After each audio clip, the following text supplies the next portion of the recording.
السلام علیکم، زه یم بخت الله جان حسرت او تاسو ګورئ په پښتو پوینټ باندې تر دې دمه خبرونه.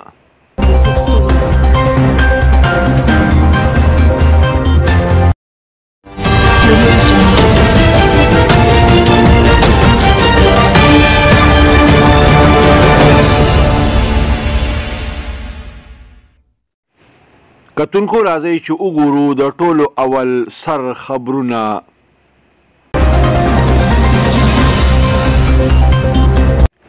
د لاهور نه کراچۍ ته تلونکی د پی آی ای جهاز په کراچۍ کې په آبادۍ باندې راپرېوته او تباه شو. په دې جهاز کې 85 مسافرو او 6 عملي کسانو سفر کوو. د چینو د بحران تحقیقاتي ریپورټ عام کړی شو. په دې ریپورټ کې د شهباز شریف خاندان، جهانګیر ترین، مونس الهي او عمر شهریار ذمہوار ګرځولې شوي دي.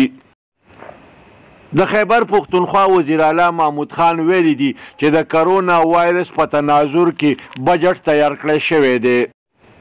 د مردان په ګلیاړه او سودم کې 6 کسانو د اختر د میاشتې د لیدو دعوه کړې ده.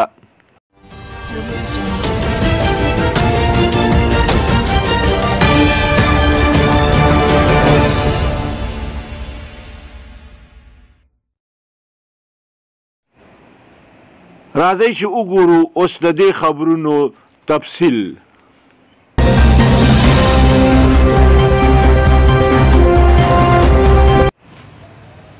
د لاهور نه کراچۍ ته تلونکی د پی آی ای جهاز په کراچۍ کې په ماډل کالونۍ کې په آبادۍ باندې راپرېوته او تباه شو. په دې جهاز کې 85 مسافرو او 6 د عملي کسانو سفر کوو.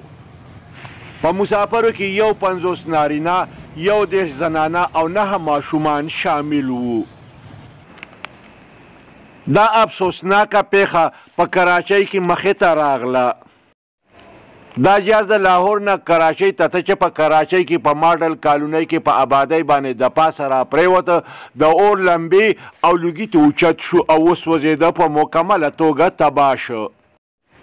په دې جهاز کې 85 مسافرو او 6 د عملي کسانو سفر کوو. د چینو د بحران تحقیقاتي ریپورټ عام کړی شو. په ریپورټ کې د شهباز شریف خاندان، جهانګیر ترین، مونس الهي او عمر شهریار ذمہوار ګرځولې شوي دي. دا ریپورټ مطابق په تیرو 15 کالو کې 88 شوګر میلونو ته 110 ارب روپۍ سبسیډي ورکړی شوې ده. دا ریپورټ مطابق د شهباز شریف خاندان، جهانګیر ترین، مونس الهي او عمر شهریار ذمہوار ګرځولې شوي دي. د خیبر پښتونخوا وزیر اعلی محمود خان ویلي دي چې د کرونا وایرس په تناظر کې مناسب بجټ تیار کړی شوی دی. ټولې جاري ترقیاتي منصوبې به مکمل کولی شي او د ضرورت مطابق به نوې ترقیاتي منصوبې شروع کولی شي. د مردان د نوې اډې د بازار صدر صاحبزاده ایس ایچ او جاوید وهلی دی. کپړې یې شلولي دي او ګلونه یې لاندې راغورځولي دي. وایي چې ایس ایچ او جاوید د اسسټنټ کمشنر مردان میډم ګلبانو په دفتر کې اسسټنټ کمشنر میډم ګلبانو ته جړا فریاد وکړ او شلیدلې شولډر یې ورته وښودې. خو ولې بلې خواته صاحبزاده په یو پریس کانفرنس کې د دې خبرې نه انکار وکړ چې د جاوید وهلی دی، کپړې یې شلولي دي او شولډر یې لاندې راغورځولي دي.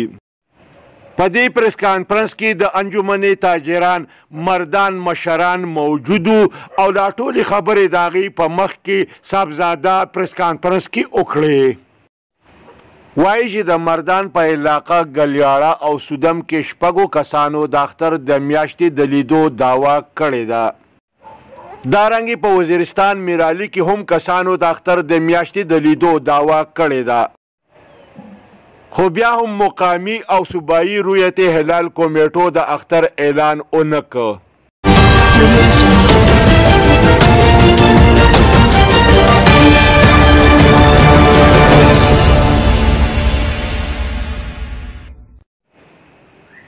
کتونکو پښتو پوینټ ټي وي سبسکرایب کړئ او دا رنګې د دې خبرونو کتل د خپل ژوند معمول وګرځوئ.